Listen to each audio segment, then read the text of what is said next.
Let me ask you something. Have you ever had a doctor tell you your blood sugar is fine, and yet somewhere deep down you know something isn't quite right? Maybe it's the way your energy disappears every afternoon like someone pulled the plug. Maybe it's the extra weight around your middle that won't budge no matter what you cut out. Maybe it's something as small as a dark patch of skin on the back of your neck that you assumed was just age. Here's what I need you to understand today. Insulin resistance doesn't wait for a diagnosis to start affecting your body. It builds quietly for years, sometimes decades, before a fasting glucose test ever flags a problem.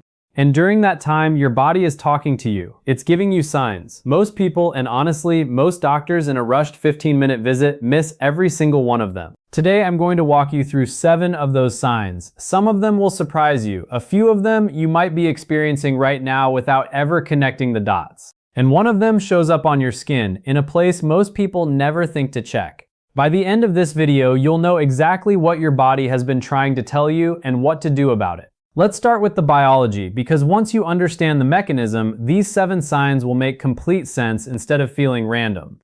Think back to what we've talked about before. Insulin is like a key, and your cells have locks on their doors. When that key fits properly, the lock turns, the door opens, and glucose walks in from your bloodstream into your muscle and fat cells, where it's used for energy or stored safely. That's how the system is supposed to work. Insulin resistance means those locks have gotten rusty. The key still works, technically, but it takes more and more insulin to force the same door open. Your pancreas notices glucose is piling up outside the cells, so it panics and pumps out more insulin to compensate. For years, this actually works.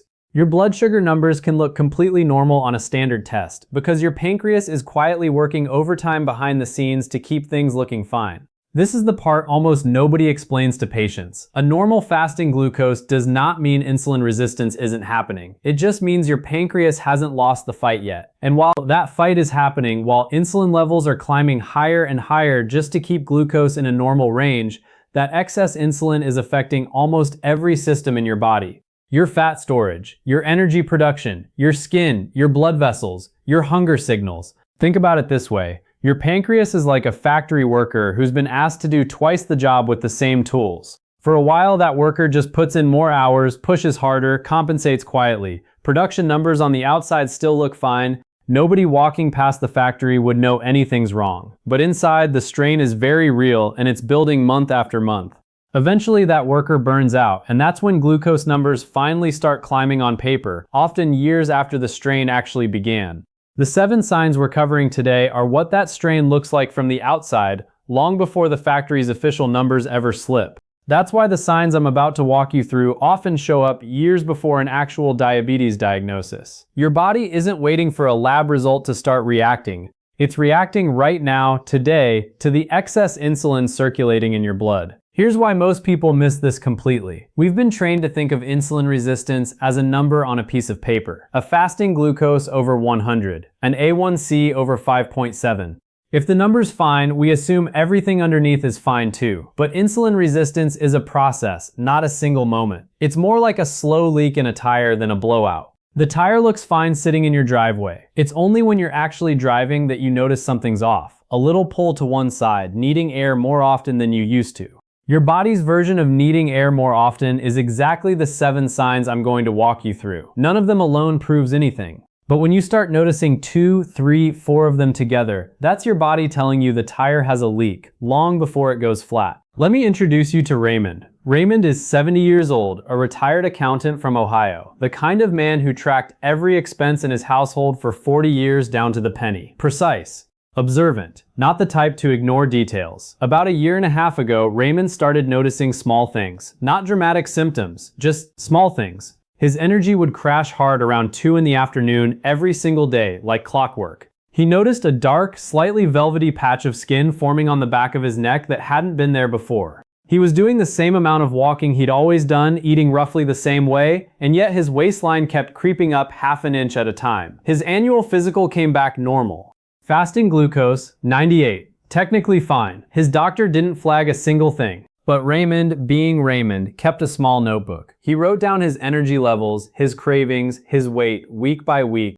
After about 4 months of tracking, the pattern was undeniable, even though his blood work looked clean. He asked his doctor for a fasting insulin test, not just glucose, along with a HOMA-IR calculation, which estimates insulin resistance using both numbers together. That test told a completely different story. His fasting insulin was elevated. His pancreas had been quietly compensating for a problem that hadn't shown up in a basic glucose test yet. Raymond applied the same plate method and post-meal walking protocol we've discussed in previous episodes. He also started paying closer attention to his protein at breakfast and lunch, and he moved his largest meal earlier in the day rather than eating a heavy dinner right before sitting down for the evening. Within 4 months, his fasting insulin had dropped significantly, the afternoon crashes were gone, and this is the detail that stuck with him most. The dark patch on his neck had visibly faded. His own words to me were, "I wasn't sick according to my chart, but my body was clearly asking for help. I just didn't know how to read the message."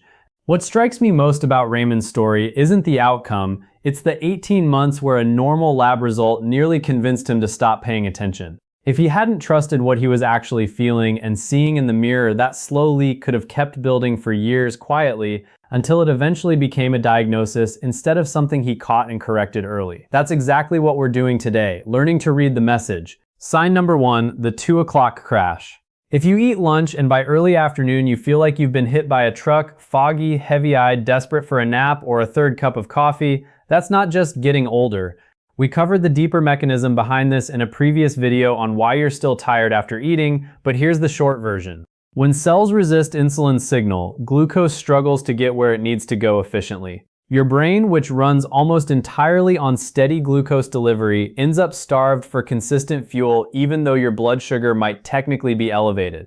It's like sitting next to a full gas tank with a broken fuel line. The gas is right there, it's just not reaching the engine. Sign number 2, stubborn weight specifically around your midsection. Not overall weight, specifically around the waist and abdomen, even in people who aren't significantly overweight. Elevated insulin is fundamentally a fat storage signal. It tells your body to hold on to fat, particularly visceral fat around your organs, and it makes burning that fat far more difficult no matter how disciplined you are with diet and exercise. If you're doing everything right and your waistline still won't cooperate, elevated insulin is one of the most common hidden reasons why. Sign number 3, and this one surprises almost everyone. Changes in your skin. Specifically, a dark, velvety discoloration on the back of the neck, in the armpits, or in skin folds. This has an actual medical name, acanthosis nigricans, and it happens because excess insulin in your bloodstream overstimulates skin cells, causing that darkened, thickened texture. It's one of the most visible, most reliable early signs of insulin resistance, and most people mistake it for sun damage, aging, or just always having had that. Sign number 4, sugar cravings that hit shortly after you've already eaten a full meal. This feels backwards. You just ate, you should be satisfied. But when cells resist insulin's signal, glucose has trouble entering them efficiently, so your brain interprets that as a fuel shortage, even though there's plenty of glucose circulating in your blood. That mismatch triggers a craving for quick sugar, because your brain is essentially sending out an emergency flare for fuel it's struggling to access. This connects directly to the ghrelin and leptin resistance we discussed in an earlier episode on why you're always hungry. Sign number 5, working out consistently, eating reasonably well and still not losing weight, or losing it painfully slowly compared to what you'd expect. This is one of the most demoralizing signs because it makes people feel like their effort simply isn't working, when in reality, elevated insulin is actively working against fat loss at a hormonal level. Insulin's job, quite literally, is to store energy. When it's chronically elevated, your body stays locked in storage mode, making fat loss an uphill battle regardless of effort. Sign number 6, waking up tired even after a full 7 or 8 hours in bed. You didn't stay up late, you didn't drink caffeine after noon, and yet you wake up feeling like you barely slept at all. This one deserves special attention because the relationship between poor sleep and insulin resistance runs in both directions.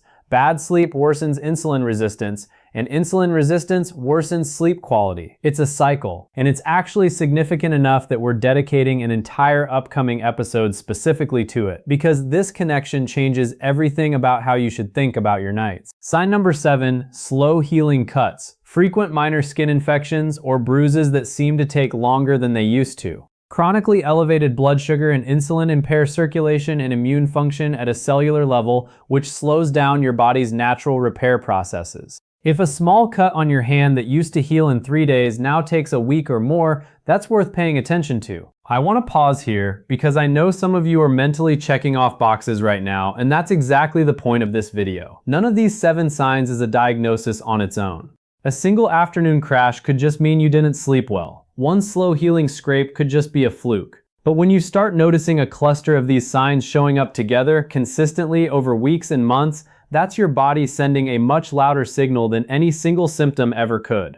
That's the pattern Raymond's notebook eventually revealed, and it's the same pattern I want you paying attention to in your own life. Now, here's what I want you to do with this information, because awareness without action doesn't help anyone. First, if you recognize 2 or more of these 7 signs in yourself, the next time you see your doctor, specifically ask for a fasting insulin test alongside your fasting glucose, and ask them to calculate your HOMA-IR score. A normal glucose reading with an elevated insulin level tells a very different story than glucose alone, exactly like it did for Raymond. Second, start applying the plate method we've walked through in earlier videos. Half your plate non-starchy vegetables, a quarter lean protein, a quarter slow digest with a source of healthy fat. This single change reduces the glucose and insulin demand on every meal. Third, add a short walk within the first 30 minutes after your largest meal of the day. We've covered the research behind this in detail. Even just 10 minutes makes a measurable difference by activating glucose uptake through your muscles independent of insulin. Fourth, pay attention to your protein intake, specifically at breakfast and lunch, aiming for 30 to 40 grams per meal if you're over 60. This supports the muscle mass that plays a major role in how efficiently your body clears glucose from your blood in the first place. Muscle tissue is actually one of your body's biggest storage sites for glucose, so the more of it you maintain, the more capacity you have to clear sugar from your bloodstream without needing excessive insulin to do it. Sixth, and this one costs nothing, pay closer attention to your dinner timing.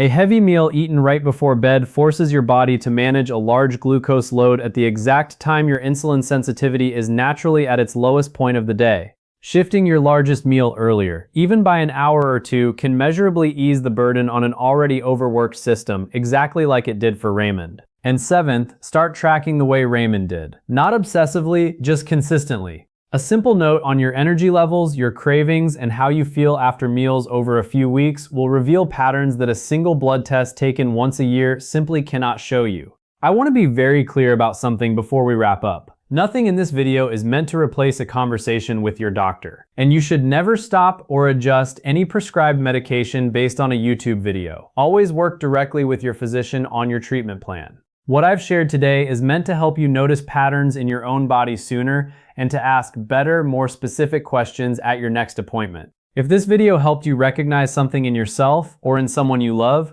please share it with them. Sometimes the person who needs to hear this most isn't watching right now, and you might be the reason they catch this early instead of years down the road.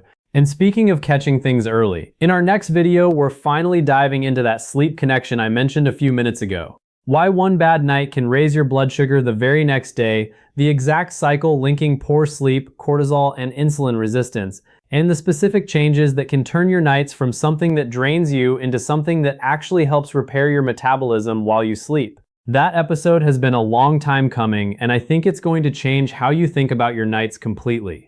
Whatever you do with the rest of today, take one of these 7 signs and actually pay attention to it for the next week. Not obsessively, just honestly. That small bit of attention is often the first step that separates the people who catch this early from the people who don't find out until years later. Take care of yourself. I'll see you in the next one.